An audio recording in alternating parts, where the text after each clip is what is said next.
हैं क्या? अगर नहीं बंधवाना चाहते हैं तो दोस्त और दुश्मन को पहचानना पड़ेगा। हमारा दोस्त कौन है और हमारा दुश्मन कौन है, और हमें कौन लोग हमारे साथ छल कर रहे हैं। क्योंकि जो आपके दुश्मन है बहुत ही चालाक है, आपको अनुभव नहीं होने देगा और आपका सारा संपत्ति लूट कर, सारा अधिकार लूट कर लेकर के चला जाएगा।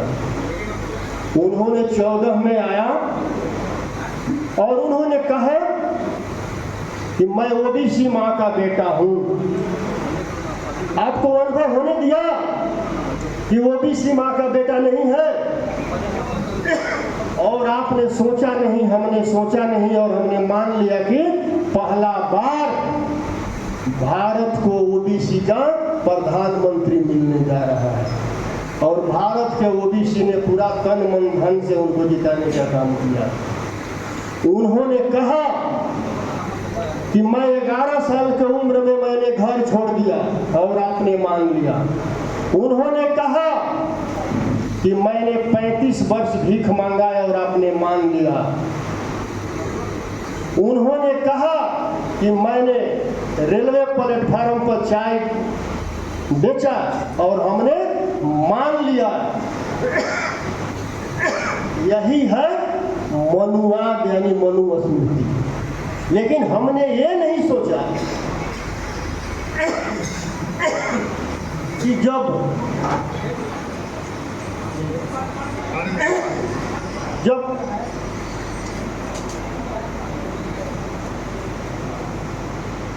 1949 में नरेंद्र मोदी जी का जन्म हुआ और उन्होंने 11 साल की उम्र में घर छोड़ दिया, तो कितना हो गया? 1960। और 35 साल उन्होंने भीख मांगा, तो कितना हो गया? 95। जबकि और जब 95 तक उन्होंने भीख मांगा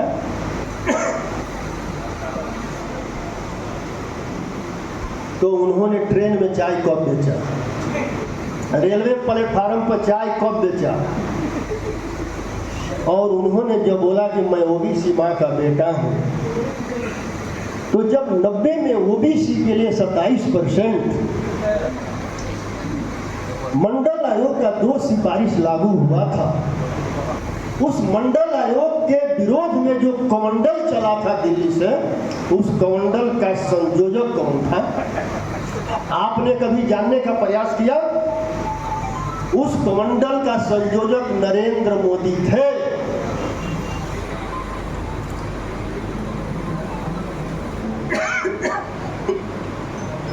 अगर नरेंद्र मोदी जी ओबीसी मां का बेटा थे और ओबीसी थे, तो जो ओबीसी को 27% का आरक्षण मिला, उस आरक्षण के विरोध में वो क्यों उतरे? क्या नरेंद्र मोदी जी ओबीसी से जो 90 में उन्होंने गलती किया था, उस गलती का माफी मांगेंगे क्या? और जब सत्ता में आए, सत्ता में बैठे, तो क्या नरेंद्र मोदी जी मंडल आयोग का रिपोर्ट अभी तक नहीं पढ़े हैं? अगर ओबीसी मां का बेटा है तो मंडल आयोग का रिपोर्ट तो पढ़े होंगे। अगर पढ़े और अपने को साबित करना चाहते हैं कि मैं ओबीसी मां का ओरिजिनल बेटा हूं, तो जो अभी 38 सिफारिश बाकी है उसको लागू कर दें। अगर नहीं लागू करते हैं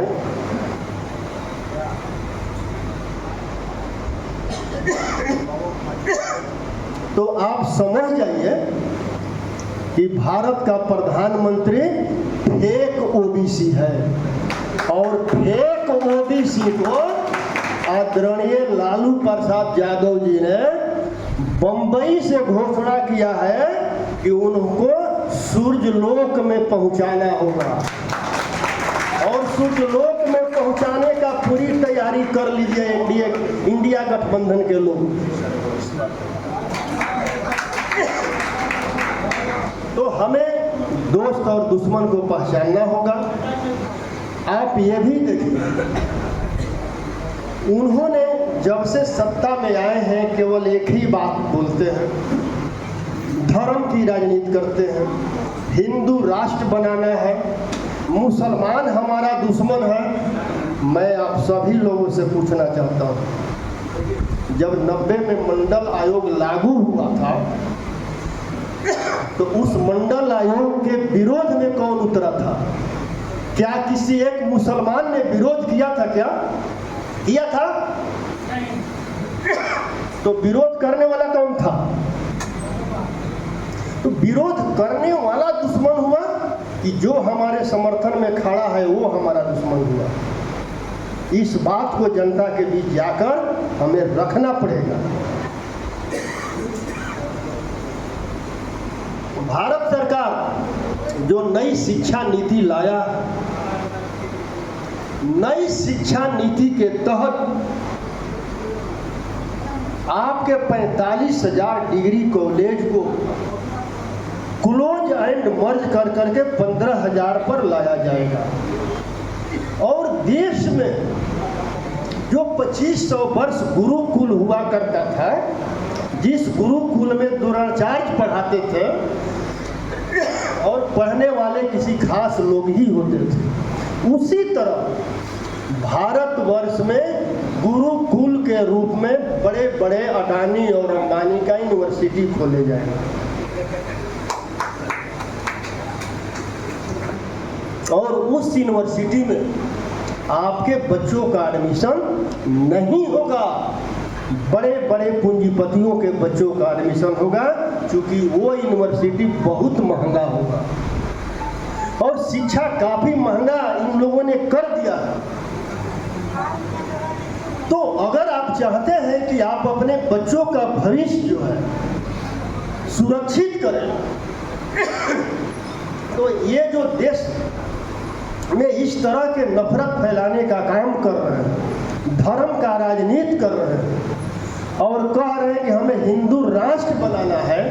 हिंदू राष्ट्र का मतलब समझते हैं आप लोग? हिंदू राष्ट्र है क्या? हिंदू राष्ट्र का मतलब है पाखंडवाद का राष्ट्र, ब्राह्मण राष्ट्र, यानी ब्राह्मण सबसे ऊपर, बाकी सब उनके नीचे। ब्राह्मण सर्वश्रेष्ठ, उनका रक्षा करने के लिए क्षत्रिय, भोग विलास का वस्तु जुटाने के लिए वैश्य और सेवा करने के लिए हम सभी शूद्र। यही राष्ट्र बनाना चाहते हैं। क्या आप बनना चाहते हैं? बाबा भीमराव अंबेडकर ने कहा था, हिंदू राष्ट्र कभी मत बनने देना। जिस धर्म में भेदभाव, ऊंच नीच, छुआछूत है, वो धर्म हमारे लिए कभी सही नहीं है, हमारे लिए कभी सही नहीं है। तो हमें अपने लोगों को, अपने आने वाले पीढ़ी को गुलामी से बचाना होगा। इन लोगों को, ये लोग बहुत चालाक हैं। आपने 19 में देखा होगा, ये लोग हारने जा रहे थे। पुलवामा में हमारे देश के सैनिकों को मरवाने का काम किया लोगों ने, और उसका जो सहानुभूति लेकर करके फिर दोबारा सत्ता में आ गए। फिर वैसा कोई कांड ये लोग करेंगे, हिंदू मुस्लिम में दंगा कराएंगे। लेकिन हमें सावधान रहना होगा। हमारा दुश्मन यानी देश का दुश्मन आरएसएस और बीजेपी का लोग है।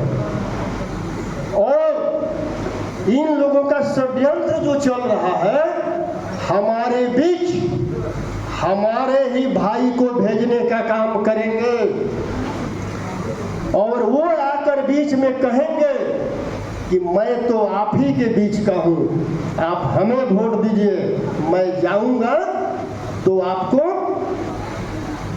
कटवाने का काम करूंगा। तो कहेंगे नहीं, लेकिन उनके दिल में वही रहेगा। चूंकि जितने भी बीजेपी में सांसद हैं और सत्ता में लोग बैठे हैं, सत्ता में जो लोग बैठे हैं वो कभी भी आपके हक अधिकार का बात उठाने का काम नहीं किए। पूरे देश में लगभग 400 संयुक्त सचिव बनाए गए लेटरल एंट्री के द्वारा। आपके बच्चे आईएएस आईपीएस, जब आईपीएस यूपीएससी का परीक्षा निकालते हैं तो आईपीएस बनते हैं और प्रमोशन के बाद वो संयुक्त सचिव बनते हैं, सचिव बनते हैं। क्या आपके बच्चों, अब आपके बच्चे वहां तक पहुंचेंगे? और 400 संयुक्त सचिव जो बनाया गया उसमें एक भी ओबीसी एससी एसटी के लोग नहीं हैं। एक कैसा हिंदू राष्ट्र की हम कल्पना कर रहे हैं जिसमें हमारा कहीं जगह ही नहीं है।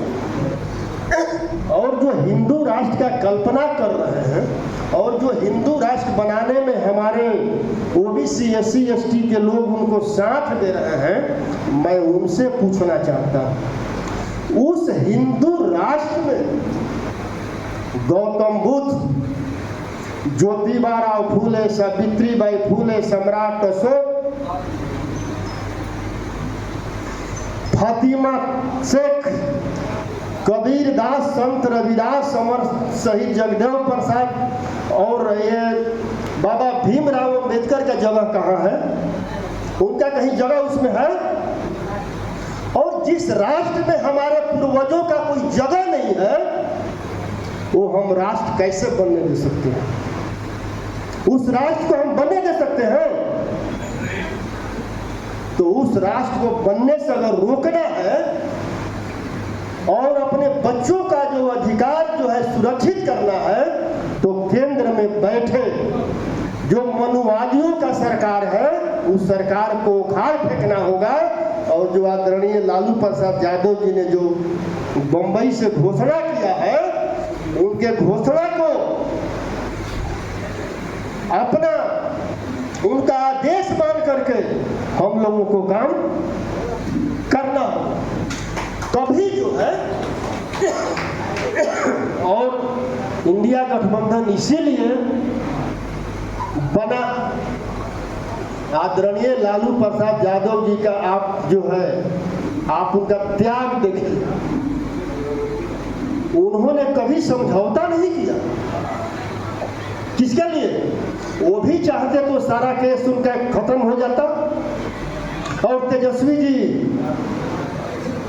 बिहार का मुख्यमंत्री होते, लेकिन उन्होंने कभी आपके लिए अपने साथ समझौता नहीं किया। उन्होंने कहा तुम चाहे हमें जेल में डालो या जेल में मार डालो, मैं कभी बिहार वासियों के साथ धोखा नहीं कर सकता हूं और कभी आरएसएस और बीजेपी वाले के साथ समझौता नहीं कर सकता।